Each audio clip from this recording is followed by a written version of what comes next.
May katandaan na din ito at napansin niyang bulag ito. Nang batiin ito ni Raha Balinsusay, nanlaki ang mata ng lahat ng kasama ng Raha dahil biglang nagliwanag ang mga mata nito at bigla itong nagsalita. Pinagpala ng mga diwata ang kaluluwa ng Raha na kaharap ko, pagkat nasa kanya ang paggabay ng isang diwata. Ngunit ang kasama niya, ang katawan nito ay isang walang lamang sisidlan. Matagal nang nilisan ng kanyang kaluluwa ang kanyang katawan, at nakikita ko din ang nilalang na nakatayo sa tabi niya. Isang diwata ng kamatayan, ang tagasundo. Sabihin ninyo, ano ang kailangan ninyo sa aming nananahimik na bayan? Wika ng pinuno ng mga lumad. Agad namang tumugon ang Raha. Wala kaming masamang tangka, pinuno. Narito lamang kami upang makipagkasundo sa inyo at sa inyong nasasakupan. Ibig din namin palawakin ang kalakalan ng aming ahop. Wika ng Raha. At sumang-ayon naman ang pinuno ng mga lumad. Ngunit may babala ang pinuno ng mga lumad sa kanya. Isang propesiya. Bagaman makapangyarihan ang Raha, hinding-hindi siya mabibigyan ng sariling pamilya. Na ipinagwalang bahala naman ng Raha dahil nung mga panahong yon, may ipinagkasundo sa kanyang isang anak ng dato sa karatig na ahop at malapit na ang kanilang pag-iisang dibdib. Lumipas ang panahon, nakipag-isang dibdib ang Raha. Nagkaroon ng isang anak. Naging masaya ang pamumuhay sa piling ng kanyang munting pamilya. Ngunit, kaagad din itong magwawakas. Nagpahanda ng isang salo-salo ang Raha dahil sa pagdiriwang ng kaarawan ng kanyang anak. Napakasaya ng lahat, lalo na ng Raha, dahil napatunayan niyang hindi totoo yung sinabing babaylang pinuno ng mga lumad. Yun ang akala niya. Narito ako sa inyong harapan upang patunayan sa inyo. Walang katotohanan ang bugna ng babaylan ng mga lumad. Narito sa harapan ninyo ang aking anak at nagdiriwang ng kanyang kaarawan. Kaya magsaya tayong lahat! Wika ng Raha. At habang nagkakasiya ng lahat, biglang kumidlat ng napakalakas. Sinundan ito ng kulog at sa hindi inaasahan, tinamaan ang mismong bahay ng Raha, kung saan naglalaro ang kanyang mag-ina. Natupok ang buong bahay ng napakabilis, dahilan para mamatay ang kanyang mag-ina.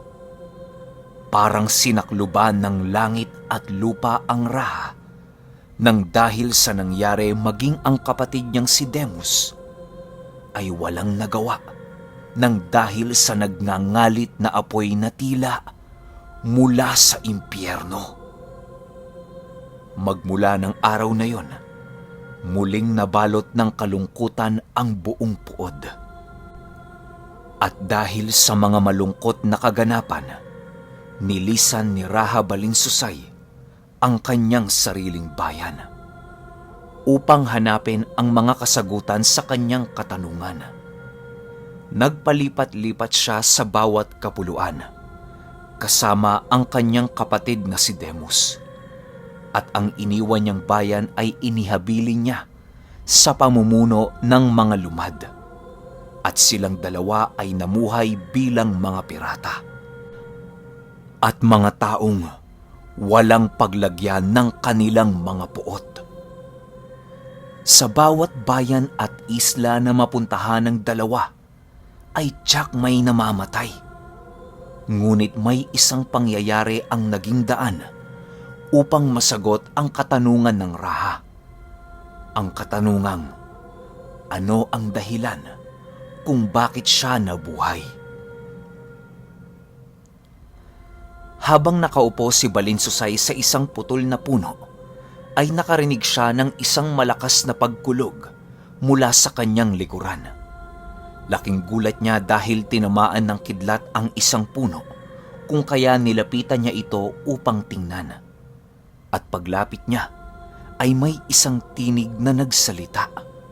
Isang malaking tinig ang nagwika ng, Sa wari ko ay nababalot ng galit ang iyong katauhan, at kinakain ka nito. Gusto ko yan.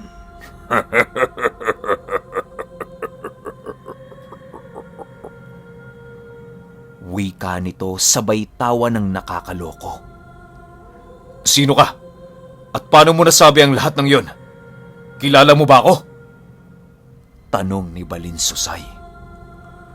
Kilalang kilala kita. Simula pa lang ng iyong pagsilang. Wika nito, sabay turo kay Balinsusay.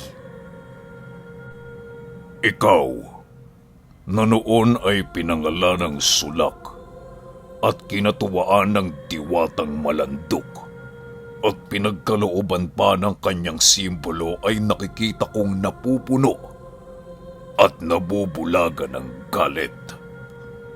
Dagdag pa nito. Kung gayon, ano ang kailangan mo sa akin?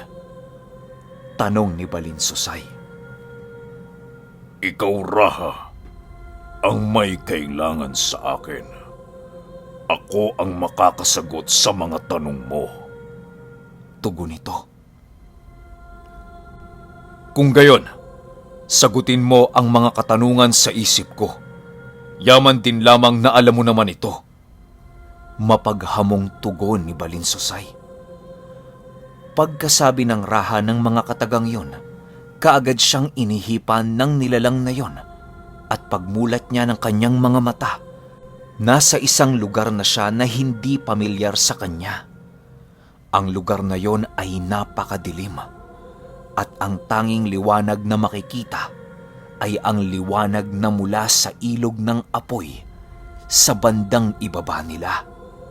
Nakatayo sila sa isang mataas na bangin. Ngayon, mula dito ipapakita ko sa iyo ang kasagutan ng iyong mga katanungan. Wika ng nilalang, at agad nitong ikinumpas ang kanyang mga kamay. Hindi pa rin ba malinaw sa iyo na ang iyong tadhana ay ang maglingkod sa dilim? Ikaw at ang iyong kapatid ay pagmamay-ari ko. Simula nang nakipagkasundo siya sa akin, kapalit ng buhay mo. Ngayon, tinugon ko ang kanyang hiling. Hindi ba't nararapat lamang natugunin ninyo ang inyong tungkulin? Wika ng nilalang, na bigla na lamang nag-anyong demonyo. E paano kung ayokong gawin ang nais mo? Babawiin mo ba ang kasunduan? Tanong ng Raha. Hindi ko na maaaring bawiin ang kasunduan dahil nalagdaan na ito. At isa pa, kinalulugdan ko ang kapatid mo. Ngunit ganun pa man, wala kayong magagawa kundi tumalima sa tawag ng inyong sinumpaang gampanin. Tugon sa kanya ng nilalang. Alam ng nilalang na labag sa kagustuhan ng Raha ang mga nangyayari. At alam niyang magiging mahirap ang pasunurin ito sa mga nais niya, lalo pat may makapangyarihang gabay ang Raha. Maaaring hawak mo nga ang mga buhay namin at wala na akong magagawa doon. Pero tandaan mo, kung ito man ang kapalaran ko, lubos kong tatanggapin ang sumpang ito at gagamitin laban sa inyo. At matapos ngang sabihin ng Raha ang mga katagang yon, kaagad naglaho ang nilalang at pagmulat niya ng kanyang mata, napansin niyang nakabalik na siya sa kung saan siya nakaupo. Kani-kanina lang. Tiningnan niya yung tinamaan ng kidlat, ngunit ang ipinagtataka niya ay wala namang tama ng kidlat ang punong yon. Kaya napag-isip-isip niya na panaginip lang ang lahat ng yon. Ngunit laking gulat niya nang makita niya ang kanyang kapatid na nakatayo at kausap ang hindi kilalang nilalang. At nang makalapit siya ng husto, agad niyang nakita na ang kausap ng kapatid niya ay ang nilalang nakausap niya sa kanyang panaginip. At nang mapalingon ang kapatid niya dito, agad ding nawala ang nilalang. Hindi na siya nagtanong sa kapatid niya dahil alam naman niyang hindi ito sasagot. Lumipas ang gabing yon ng mapayapa at wala namang nangyari sa magkapatid. Taliwas ito sa inaakala nilang may panganib na paparating.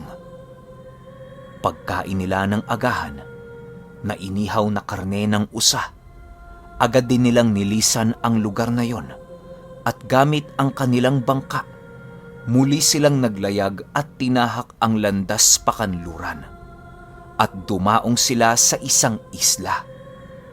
At pagsampa nila sa dalampasigan, kaagad silang sinalubong ng mga mandirigma.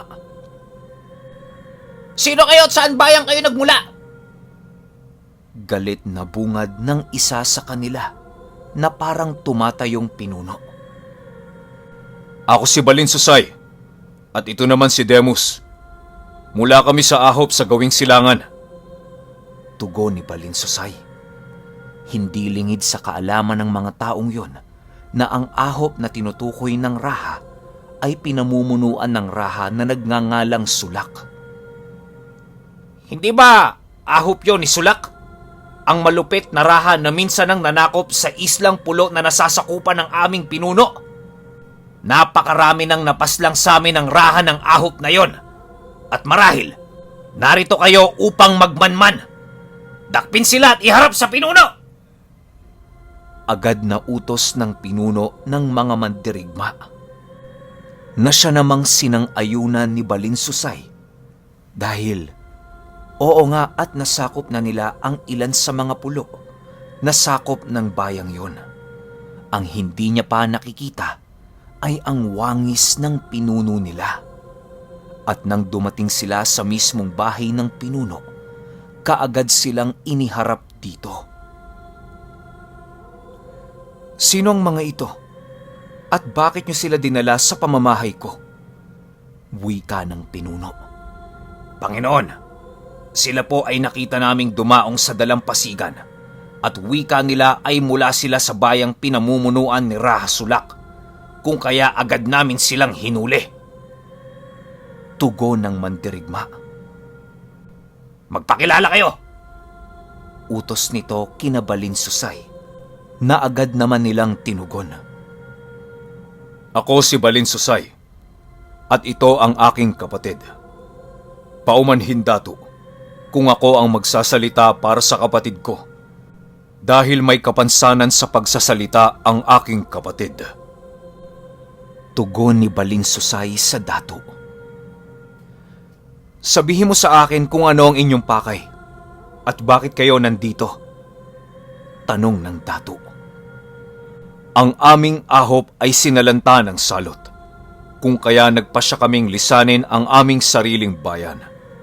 Napadpad kami sa pulong ito upang maghanap ng bagong tahanan. Kung inyo pong mamarapatin, magbabayad kami ng buwis sa aming pananatili dito. Tugon naman ni Balinsusay. Minabuti nilang doon tumira dahil tiyak na walang nakakakilala sa kanila sa lugar na yon. Bagaman matagal na panahon na ang lumipas, ay nananatili pa din ang mga alaala ng mga kaganapan sa kanilang bayan. Lumipas ang maraming taon. Namuhay ang magkapatid bilang mga mangingisda sa bayang yon.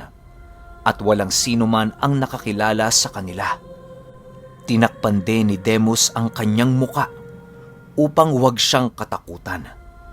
At si Balinsusay naman ay kinalugdan ng pinuno ng bayan na yun dahil sa kanyang kasipagan at natatanging lakas. Hindi rin nalaman ng lahat na taga roon na bihasa sa pakikipaglaban itong si Balinsusay. Dahil ang alam nila, simpleng mangingisda lamang ito. Hindi rin siya nagtatanggal ng damit pang itaas para maikubli ang kanyang mga tattoo. Dahil ang bayang yon ay pinamumunuan ng isang pinunong walang batok o yung mga walang marka sa katawan. Wala rin silang mga kinikilalang diwata. Iisa lamang ang kanilang kinikilalang bathala. Ngunit naniniwala sila sa mga hiwaga at misteryo sa paligid nila. Maging ang mga pamahiin ay pinaniniwalaan din nila. Kagaya ng hindi na pwedeng daanan ng lugar kung saan nakalibing ang kanilang mga kaaway sa kadahilan ng maaaring maghigante ang mga kaluluwa nito.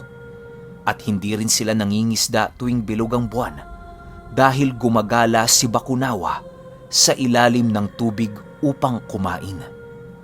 Ngunit ang lahat ng yon ay sinuway ni Balinsusay at wala siyang takot na naglalayag palaot kahit pa kabilugan ng buwan. At minsan isang umaga nang dumaong siya sa dalampasigan, sinalubong siya ng isang matandang babae. O Susay, hindi ba hindi ka natatakot sa Bakunawa?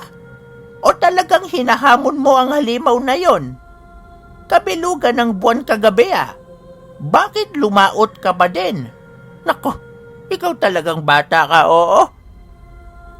Wika ng matanda. Agad namang ngumiti sa kanya si Balinsusay at nagwika. Hindi po ako natatakot kay Bakunawa, Nanang Salay. Isa pa, kung pangungunahan ako ng takot, wala akong may aalay sa dato. Ito lamang ang aking ikinabubuhay. Oh, heto Nanang.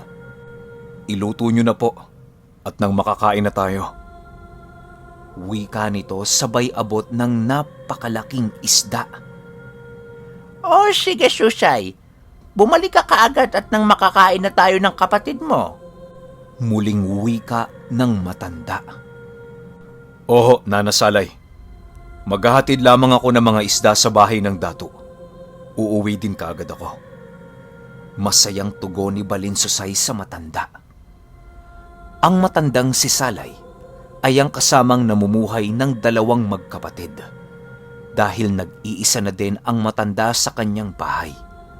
Minabuti na ng dalawa ang kupkupi ng matanda at naging masaya naman ang kanilang pagtira sa bayang yon.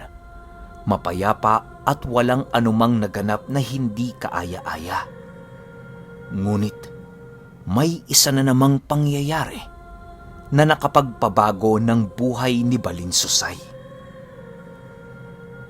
Isang gabi habang naghahanda siyang lumaot, nasipat niya sa dalampasigan ang napakaraming aandap-andap na mga ilaw na animoy papalapit mula sa karagatan.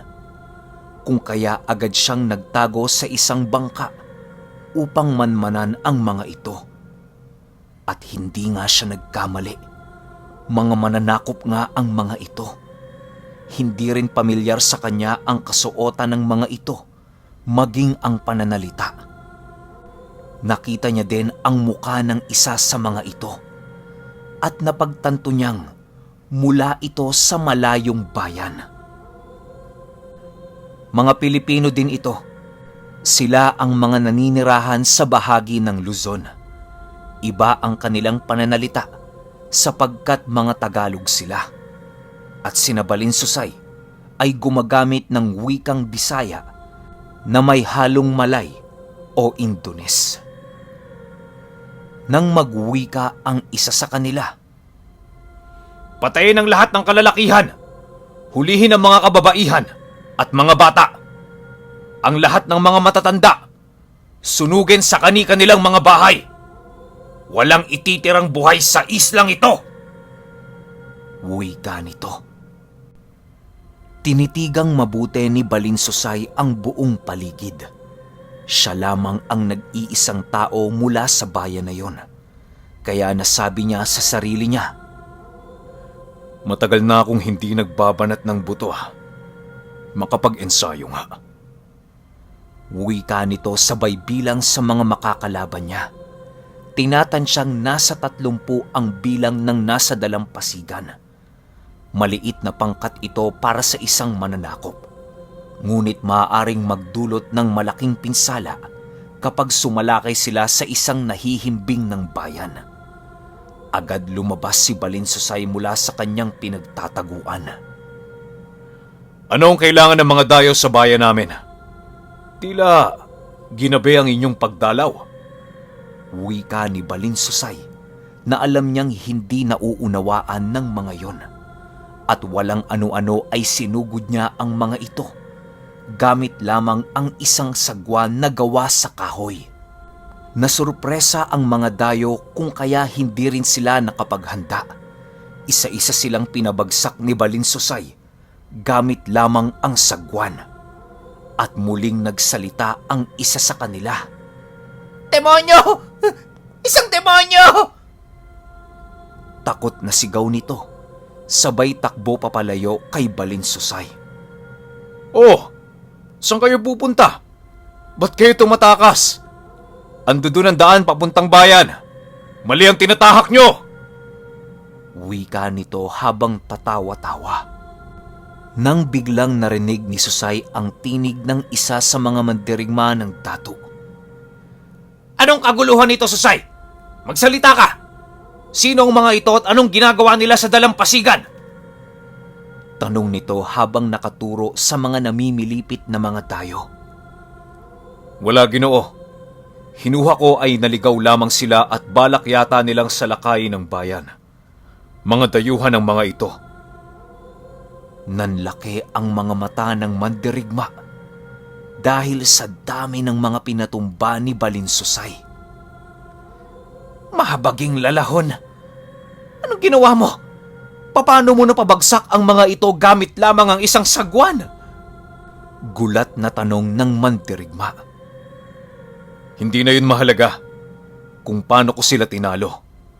Ang mahalaga, napigilan ko silang sakupin ang ating bayan. Tugon ni Balinsusay. Okay, ganun ulit. Tingnan natin kung gaano karami yung comments tapos upload agad natin yung 4. Salamat.